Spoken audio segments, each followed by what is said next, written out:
What would you feel if you uncovered a family secret so horrifying that it reduced all your perceptions of human nature to dust? In the small village of Volchy Loch, lost among the boundless Siberian forests, just such a secret was kept for decades. Hidden from prying eyes by the thick walls of an old barn and the impenetrable silence of the local residents. A chance discovery made on a cold November morning in 2015 revealed a story so dark that even the most experienced investigators were shocked by its cruelty. Stay with us and you will learn the whole truth about the Morozov case. A man who kept his own daughters as wives in an isolated barn for more than 25 years, creating his secret family in grief, far from prying eyes. It all began with a routine police call in Volchy Loch, a small settlement 50 kilometers from Tomsk. District Police Officer Alexei Petrov received a message about a possible livestock theft on an abandoned farm on the outskirts of the village. Arriving at the scene, he discovered signs of forced entry on an old, long boarded-up barn belonging to the Morozov family. Grigory Morozov, the owner of the plot, had died 3 months earlier from a heart attack, and his property was subject to inventory for subsequent sale at auction, as he supposedly had no direct heirs. I remember that day so clearly, as if it were yesterday, Petrov later told investigators. The rusty lock on the barn had been broken, probably by local boys or scrap metal hunters. I shined a flashlight inside, expecting to see ordinary rural junk. But what appeared before my eyes made me doubt my own sanity. Inside the barn, something completely unimaginable for an abandoned rural building was discovered. The room had been carefully rebuilt and divided into several living rooms. Each of them contained beds, homemade furniture, a primitive kitchen, and even a homemade sewage system connected to a cesspool. But the most shocking discovery was not the traces of people living there for a long time, but the find made in the far corner of the room, in a small hiding place under the floorboards. Petrov discovered a plastic container, hermetically sealed and wrapped in several layers of polyethylene. Inside were dozens of notebooks filled with small handwriting, photographs, several homemade documents, and even medical records. It was an archive that Grigory Morozov had carefully kept for decades, a kind of chronicle of his secret life and crimes. When I started looking through the contents of the container, my hand involuntarily reached for my service weapon, Petrov recalled. The very first photograph showed a group of women of different ages standing in a row in front of the camera. They were all dressed in the same homemade sundresses, and their eyes expressed such a mixture of fear and submission that I felt physically ill. On the back of the photograph, in Morozov's handwriting, was written my family, 2010, Maria, Anna, Elena, Sophia, and Tatiana. But what particularly struck the district police officer was the striking resemblance of all the women to each other. They were of different ages, from about 40 years old to a very young girl who looked no more than 16, but they all had the same facial features, similar eye shapes, and the same shade of light hair. Petrov immediately called for reinforcements and forensic scientists. The barn and the surrounding area were cordoned off, and a full-scale investigation began, which would later become one of the most shocking criminal cases in the history of modern Russia. While specialists were working on the scene, Petrov and other police officers began questioning local residents. Strangely, most of them expressed extreme surprise upon learning about the find in the barn. According to them, Grigory Morozov was an unloved widower who lived alone after his wife's death in the early 90s. He worked as a forester, was often away from home for several days, and had practically no contact with fellow villagers. Grigory was always strange, said Anastasia Kolyakova, an 82-year-old resident of the village. His wife, Ekaterina, died during childbirth in 1991. The child also did not survive. After that, he became completely withdrawn. Sometimes at night, strange sounds like a child's crying could be heard from his house, but everyone thought that he was imagining his dead child. No one wanted to interfere in someone else's grief. However, further investigation revealed that not everyone in the village was so ignorant. Some residents, especially those whose houses were closer to the outskirts where Morozov's barn stood, sometimes noticed strange things.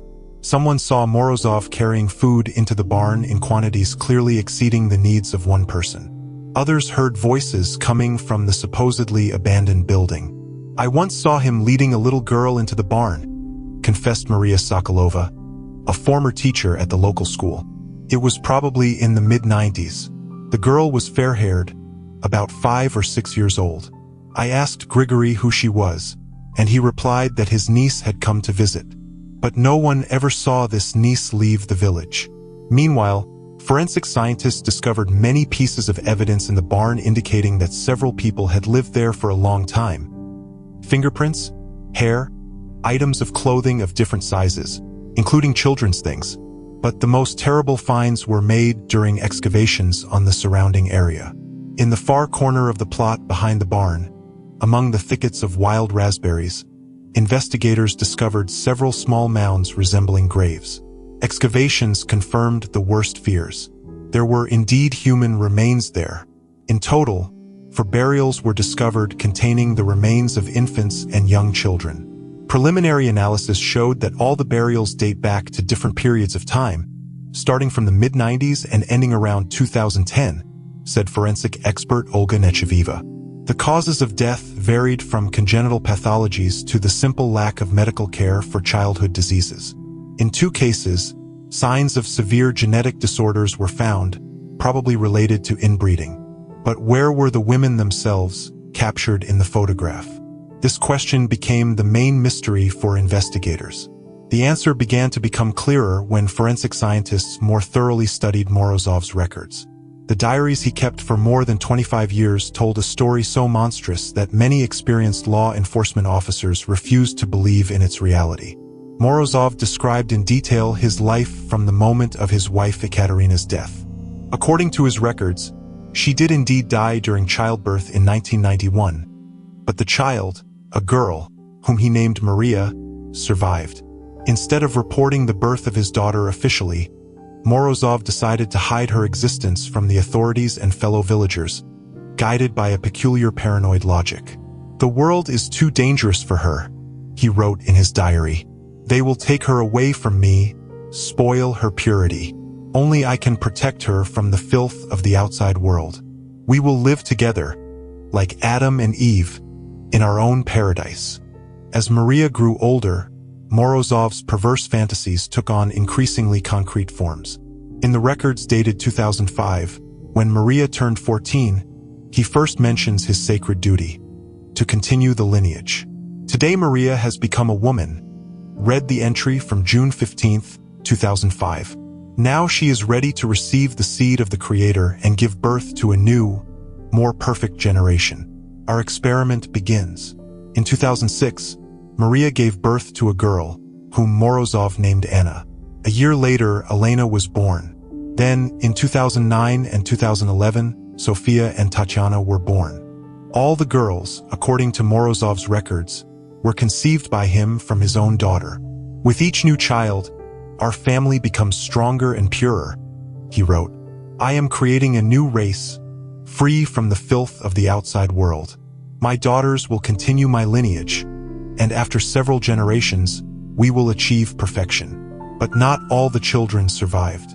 In the diary, Morozov coldly described the deaths of several infants, mostly boys, from various causes. Some were born with serious pathologies, others died from diseases.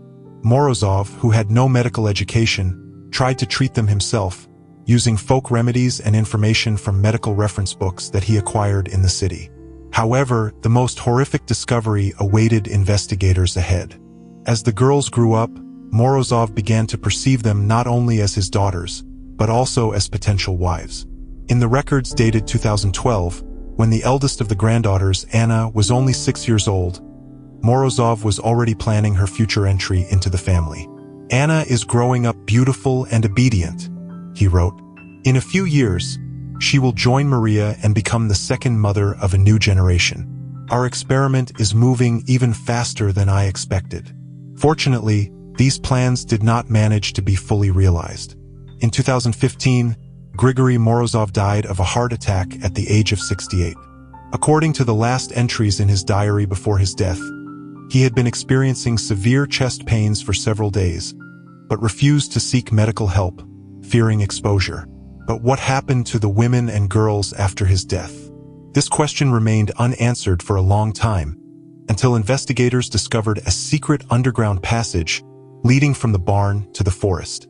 Traces on the ground and the testimony of foresters indicated that someone had regularly used this passage for several months after Morozov's death. We assume that the women continued to live in the barn for some time after Morozov's death, using the supplies of food that he stored there in significant quantities, said the head of the investigation team, Igor Solovyov. Then, probably when the supplies began to run out, they decided to flee. The search for the women and girls became a priority task for law enforcement agencies. Large-scale search operations were organized in the forests around Volchy Log, involving helicopters and search dogs, but all efforts were in vain. It seemed the women had simply dissolved into thin air.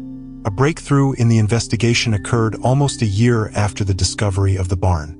In November 2016, a social worker named Elena Krylova contacted the police in the small town of Yeniseisk, located in a neighboring region. She reported a strange family that had recently settled on the outskirts of the town. A middle-aged woman with 4 girls of different ages attracted Krylova's attention because the girls did not attend school and practically did not leave the house.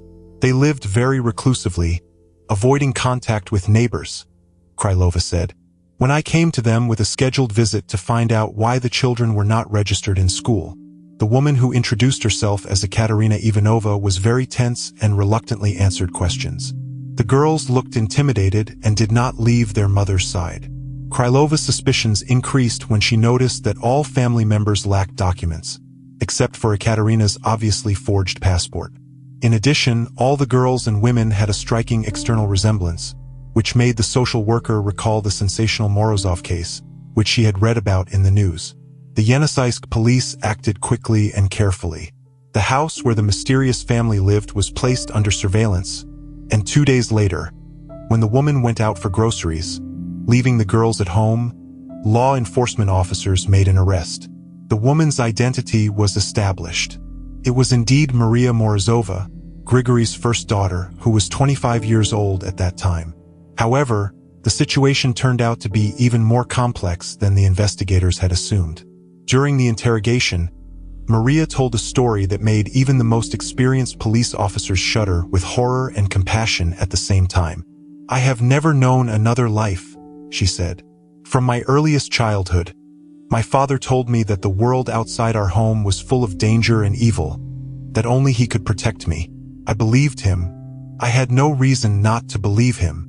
According to Maria's testimony, Grigory Morozov created a completely isolated reality for her and the subsequent girls, in which he was the only source of information about the outside world. He taught them reading, writing, and basic mathematics using old Soviet textbooks, but presented history and social structure in an extremely distorted way. He told us that there was a war going on outside our home, that most people had died from terrible diseases and radiation, and that the survivors had turned into cruel mutants hunting normal people, Maria recalled. According to him, only in our house was clean air and healthy food preserved, and only by continuing our lineage in isolation could we save humanity. The children were forbidden even to approach the windows of the barn, which, however, were securely closed with shutters and hung with thick curtains. Morozov explained that the light from the street contained dangerous radiation capable of causing diseases and mutations. It was allowed to leave the barn only at night, accompanied by Morozov, and only in special protective clothing, which he himself made from ordinary work overalls and gas masks. Once a month, usually on moonless nights, he would take us for a short walk around the barn, Maria said. We had to walk one after the other, not raise our heads, and not remove our gas masks. If one of the girls started to be capricious or tried to take off the mask, the walk was immediately stopped, and we were all punished with deprivation of food for the next day. These rare outings were the children's only contact with the outside world. Morozov carefully planned them, choosing a time when the risk of being noticed by neighbors was minimal.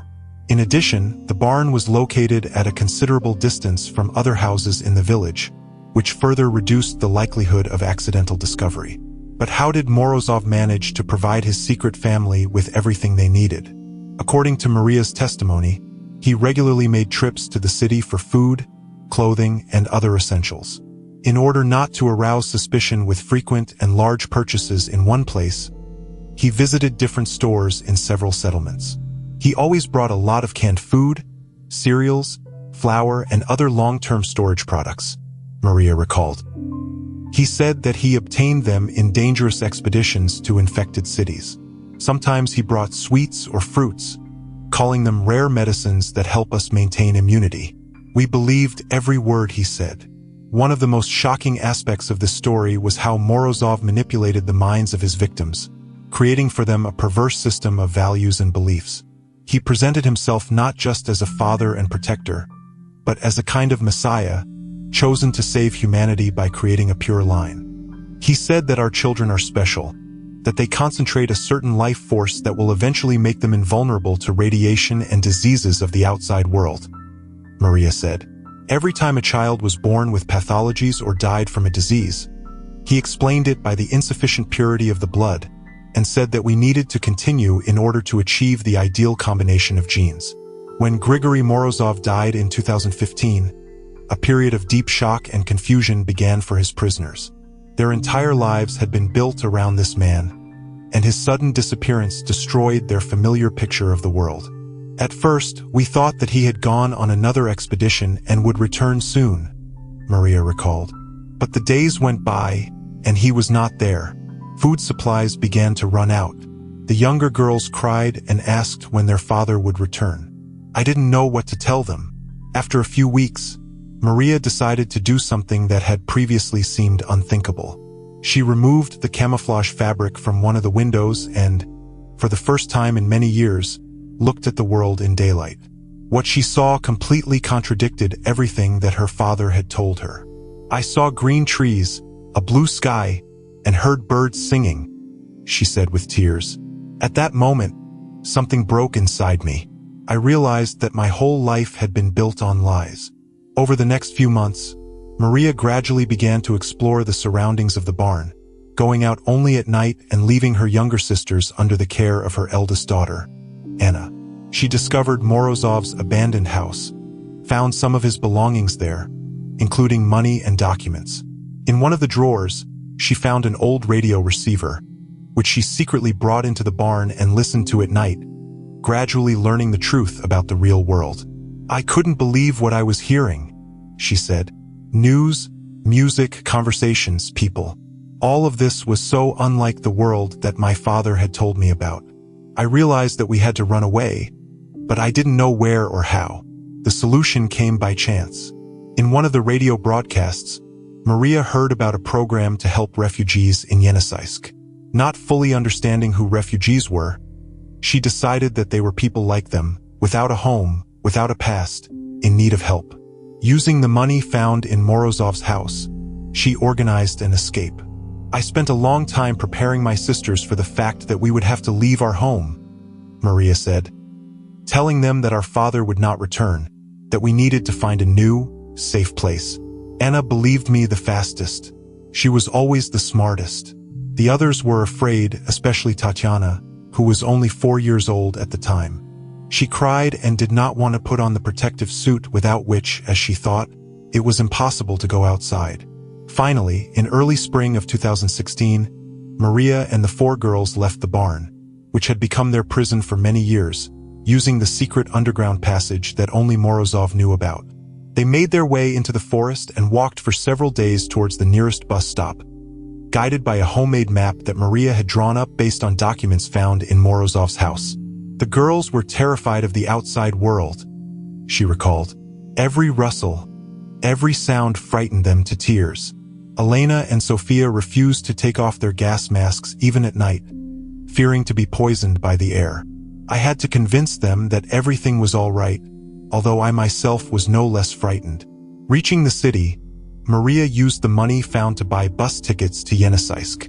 Having no experience communicating with people, she tried to minimize contacts, explaining the strange behavior of the girls by the fact that they had experienced severe stress in a fire that destroyed their home. This legend, together with the forged documents that she found among Morozov's belongings, probably prepared by him in case it was necessary to move the family to another place, helped them get to Yeniseisk and rent a small house on the outskirts of the city. The next few months were a period of agonizing adaptation. Maria tried to create a more normal life for the girls, but years of isolation and psychological abuse had left a deep mark on their psyche. They were afraid of strangers, did not understand basic social norms, and had difficulty adapting to ordinary food and living conditions. At first, Sofia and Tatiana hid under the bed every time they heard the noise of a passing car, Maria said. Anna and Elena constantly asked me, "Will we get sick from the dirty air?" I myself woke up at night in a cold sweat, thinking that all this was a dream and I was still in the barn. Maria's attempts to integrate into society were doomed to failure due to her lack of basic social skills and documents. She could not find a job, enroll the girls in school, or seek medical help without risking revealing her story. The only source of livelihood remained Morozov's money, which was gradually running out. The situation reached a critical point when social worker Elena Krylova came to their house. For Maria and the girls, this was a real shock. For the first time in their lives, an outsider had crossed the threshold of their home, violating the main taboo instilled in them by Morozov. When I saw this woman in official clothes with a folder of documents, I felt the ground slipping from under my feet, Maria recalled. All the fears that my father had instilled in our heads for years suddenly overwhelmed me. I was sure that she had come to take the girls away in order to conduct some terrible experiments on them, as my father had warned. After the detention of Maria and the discovery of the girls, a long and complex work of psychologists, social workers, and doctors began. All family members underwent a thorough medical examination, which revealed a number of health problems caused by years of isolation and inadequate nutrition. All the children showed a marked deficiency of vitamin D, which is typical for people deprived of sunlight for a long time, said pediatrician Natalia Solovayova. In addition, 3 out of the 4 girls had vision problems caused by constant exposure to insufficient lighting. Maria had serious problems with her spine and joints, probably related to numerous pregnancies at an early age and the lack of proper medical supervision. But physical problems were just the tip of the iceberg. The psychological traumas inflicted by years of living in isolation under Morozov's control turned out to be much more serious. In psychological terms, all members of this family show signs of deep traumatization, said clinical psychologist Irina Volkova, who worked with the victims. Maria has a complex of symptoms characteristic of Stockholm Syndrome, mixed with post-traumatic stress disorder. She simultaneously experiences terror of her father and a strange form of attachment to him, perceiving him as a protector from the world, which he himself presented as hostile. The girls, especially the younger ones, suffered from severe social maladaptation, had no basic ideas about the world and society, and had difficulty understanding abstract concepts and the emotions of other people. All of them showed signs of various phobias related to the outside world. Fear of open spaces, bright light, loud sounds, and unfamiliar people. Anna, the eldest of Maria's daughters, demonstrated the greatest ability to adapt, Volkova noted. At the age of 10, she showed amazing intelligence and curiosity. After several weeks of therapy, she began to ask questions about the world, showing interest in books and television programs. But even she had serious gaps in basic knowledge and social skills. The most difficult situation was with Maria herself. Legally, she was both a victim and an accomplice to the crime. On the one hand, she herself was subjected to monstrous violence and manipulation by her father. On the other hand, after his death, she continued to keep the girls in isolation, although she made an attempt to escape. We have encountered an unprecedented case that has no direct analogs in judicial practice, explained the prosecutor of the Tomsk region, Viktor Romanov. Maria Morozova is both a victim and a criminal. But can a person whose mind has been completely deformed from early childhood be held responsible for their actions to the same extent as an ordinary citizen? After lengthy legal consultations and psychiatric examinations, it was decided not to charge Maria with keeping the children in captivity. Instead, the court ordered her to be sent for compulsory treatment to a specialized psychiatric clinic, where she could receive the necessary help for rehabilitation. Maria needs long-term therapy and social rehabilitation, said the chief psychiatrist of the clinic, Elena Rebanina. Her case is a classic example of the influence of prolonged isolation and psychological abuse on the formation of personality. In fact, we are dealing with a person whose perception of reality was completely formed by another person with obvious mental disorders. As for the children, the court decided to temporarily place them in a specialized rehabilitation center, followed by a determination of their future fate. The question of the possibility of reunification with their mother was to be decided after the completion of her treatment course and an assessment of her ability to provide normal conditions for the development of the children. This is an extremely delicate situation, explained Children's Ombudsman Anna Kuznetsova. On the one hand, these children have experienced a terrible trauma and need professional help. On the other hand, they are very attached to their mother, and a sudden separation from her can cause additional psychological trauma. Our task is to find a balance between the interests of the children and the need to protect them. The story of the Morozov family caused a wide public outcry. Journalists from all over Russia and abroad sought to obtain exclusive details of this case. However, the investigative authorities and the court took unprecedented measures to protect the personal data of the victims. "We faced a veritable siege from the media," said the head of the investigation team, Igor Solovyov. "Some journalists offered huge sums for photographs of the women and children, for the opportunity to interview them. We were forced to organize special protection for the hospital where the victims were staying to shield them from unwanted attention. Despite all the precautions, some details of the case did seep into the press. Supposed photographs of the barn appeared online, along with speculation about the nature of the relationships within the family and unverified accounts from alleged neighbors of Morozov. Many of these publications contained distorted or completely fabricated information, which further complicated the investigation and the victim's rehabilitation process. This story clearly demonstrates how obsessed our society is with sensationalism, especially when it comes to taboo subjects such as incest and violence," noted sociologist Elena Dmitrieva.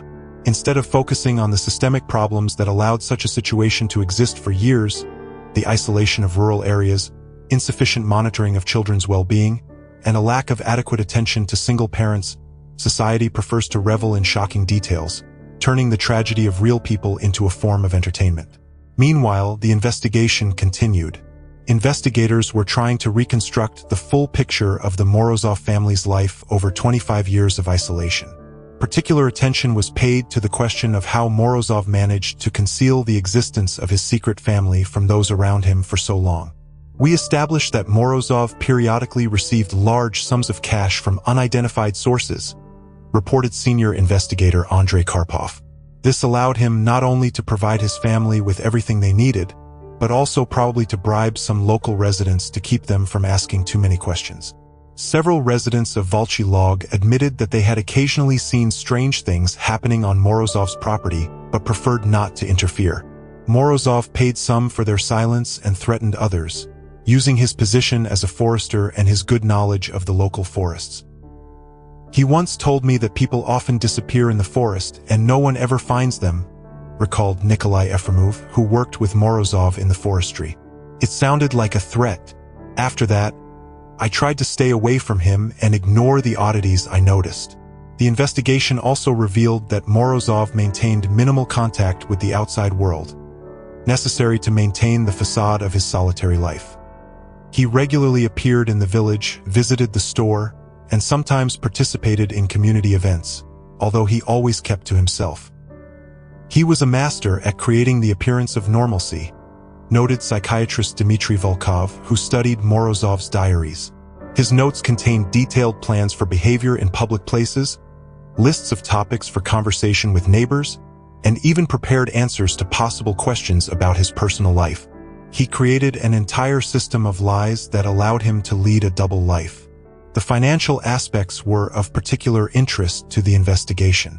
How could a man officially working as a forester and receiving a modest salary manage to support a family of 6, providing them not only with necessities but also with some luxuries? Children's toys, books, and even musical instruments were found in the barn, Karpov recounted. Morozov clearly spent significant sums on arranging the lives of his captives, creating a kind of isolated microcosm for them. The source of these funds remains a mystery to this day. One theory that the investigation considered was that Morozov might have been involved in illegal logging or poaching. Another theory suggested that he had accomplices who, for some reason, supported him financially. However, neither of these theories found sufficient confirmation. Meanwhile, the rehabilitation process for Morozov's victims was progressing slowly and not always successfully. Maria, who was undergoing treatment in a psychiatric clinic, periodically fell into a state of deep depression, alternating with bouts of aggression. She had difficulty adapting to life in society and experienced panic attacks when she had to interact with strangers. The process of reintegration into society for Maria will be very long and difficult, noted psychotherapist Olga Larina. In fact, she has to learn to live in a world from which she was isolated from birth. This is comparable to a person from a primitive tribe adapting to life in a modern city. The children were also going through a difficult adaptation process. Anna, the eldest daughter, showed the most success, quickly mastering basic knowledge and social skills. Elena and Sophia adapted more slowly but also showed progress. The greatest difficulties arose with the youngest, Tatiana, who greatly suffered from separation from her mother and had difficulty making contact with psychologists and educators. The children from the Morozov family are in a unique situation, explained child psychologist Marina Vasilieva. They are not simply victims of violence or deprivation, like many other children entering the social protection system. They grew up in a completely distorted reality created by a mentally ill person. Their basic ideas about the world, society, and human relationships require not just correction but a complete revision. A year after the discovery of the Morozov family, the court ruled on the future of the children. Taking into account the findings of psychologists and social workers, it was decided that the girls should remain in state care until they reached adulthood, with the possibility of regular meetings with their mother under the supervision of specialists. It was an extremely difficult decision, admitted Judge Elena Smirnova. On the one hand, it is obvious that Maria herself is a victim and sincerely loves her children. On the other hand, her ideas about upbringing and family relationships are so distorted that without lengthy therapy, she will not be able to provide the children with normal conditions for development. Maria, by that time transferred from a closed psychiatric clinic to a rehabilitation center with a milder regime, accepted the decision with understanding, though not without bitterness. "I know that I can't give them what a normal mother can give," she said during one of the therapeutic sessions. "I myself am still learning to live in this world. Sometimes it seems to me that it would be easier to return to the barn, to the life that I knew. But then I remember how my father lied to us, how he used us, and I realize that I don't want such a fate for my girls." The children also gradually adapted to the new living conditions in the specialized center. The most comfortable conditions were created for them, taking into account their special needs. They began attending classes adapted to their level of knowledge and gradually expanded their circle of social contacts. The progress these children have made in a relatively short period is truly amazing, noted the director of the center, Tatiana Gromova. Especially impressive are the successes of Anna, who is now almost indistinguishable from her peers in terms of development. Elena and Sophia are also showing good results in their studies, although they still have difficulties in social adaptation. The youngest, Tatiana, is progressing more slowly, but she too is showing positive changes. However, not all aspects of this story have been successfully resolved. During the investigation, new shocking details emerged regarding the degree of isolation of the Morozov family and the methods of control that he used. In Morozov's diaries, we found a detailed description of the peculiar rituals he performed to maintain control over his victims, investigator Karpov said. For example, he regularly staged mutant attacks on the barn using pre-recorded sounds and simple special effects. This heightened the women's and children's fear of the outside world and strengthened their dependence on him as their protector. In addition, Morozov developed a complex system of punishments and rewards aimed at forming complete psychological dependence. He could deprive his captives of food, light, or water for the slightest disobedience. At the same time, displays of obedience and agreement with his demands were rewarded with various privileges. The control system created by Morozov was astonishingly effective, noted psychiatrist Volkov. He combined methods of physical restriction of freedom with deep psychological influence. By creating a completely distorted picture of reality and being the sole source of information about the outside world, he achieved the point where his victims perceived their confinement not as violence but as a necessary measure of protection. Of particular concern to specialists was the fact that this situation had continued for more than 25 years, remaining unnoticed by those around them. This raised serious questions about the effectiveness of the existing system of child protection and social control. The Morozov case revealed serious gaps in our system, admitted the Deputy Minister of Social Protection of the Tomsk region, Andrei Kozlov. How could it happen that, in modern society, a person was able to hide the existence of 5 people for decades? Why did no one pay attention to the lack of birth registrations, to the fact that the children did not attend school or receive medical care? These questions require serious analysis and systemic changes. As a result of the investigation into the Morozov case, inspections were initiated in several departments responsible for monitoring compliance with the rights of children and social protection of the population. Several local officials were held disciplinarily responsible for negligence and failure to perform their official duties. In addition, the case served as a catalyst for the development of new programs to monitor the well-being of children in remote and rural areas. Requirements for inspections of the living conditions of children not attending educational institutions were strengthened. Additional control measures were introduced for families at risk. The tragedy of the Morozov family should be a lesson for the entire society, declared Children's Ombudsman Kuznetsova. We cannot allow such cases to happen again. Every child has the right to protection, to a normal childhood, to access to education and medical care. Ensuring these rights is the task not only of the state but of the entire society. 3 years after the discovery of the Morozov family, the condition of all the victims had improved significantly. Maria, having completed a course of treatment in a psychiatric clinic, was considered sufficiently adapted for independent living in society. She was provided with social housing in a small town and found a job that did not require high qualifications. She continued to meet regularly with a psychotherapist and social worker. The children also demonstrated good rehabilitation results. Anna, who turned 13, was attending a regular school and showed excellent results, especially in the natural sciences. Elena and Sophia attended a specialized school with an individualized learning program. Tatiana, the youngest, still needed a special approach, but she too showed significant progress. The court revised its decision to completely restrict Maria's parental rights and allowed her regular meetings with her children without the presence of observers. The question of the possibility of reuniting the family was to be considered individually for each child, as they grew older and taking into account their own wishes. This is a rare case where a story with such a terrible beginning can be considered to have a relatively happy ending, noted psychologist Vasily Eva. Of course, the trauma these people have suffered will remain with them for the rest of their lives, but their ability to adapt and to form new, healthy relationships with the world inspires hope. This is especially true for children, who, thanks to their young age, have a greater chance of full integration into society. However, not all aspects of this story have been unequivocally resolved. Despite the large-scale investigation, many questions remained unanswered. The source of Morozov's financial resources, the origin of the forged documents he kept, and the extent of the local residents' awareness of what was happening in the barn were never established. Some secrets Grigory Morozov took with him to the grave, stated investigator Karpov.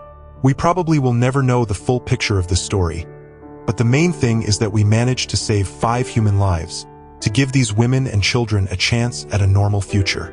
The Morozov case was officially closed due to the death of the main suspect. The investigation materials were classified to protect the personal data of the victims. The barn itself, which had been the site of years of imprisonment, was demolished by court order. But even years later, this story continues to raise many questions. How could it happen that, in the modern world, a person was able to create his own microcosm based on total control and isolation? Could those around him have noticed signs of what was happening and prevented the tragedy? And most importantly, how many more such cases remain unsolved, hidden from the eyes of society behind the walls of ordinary houses, in quiet villages and towns?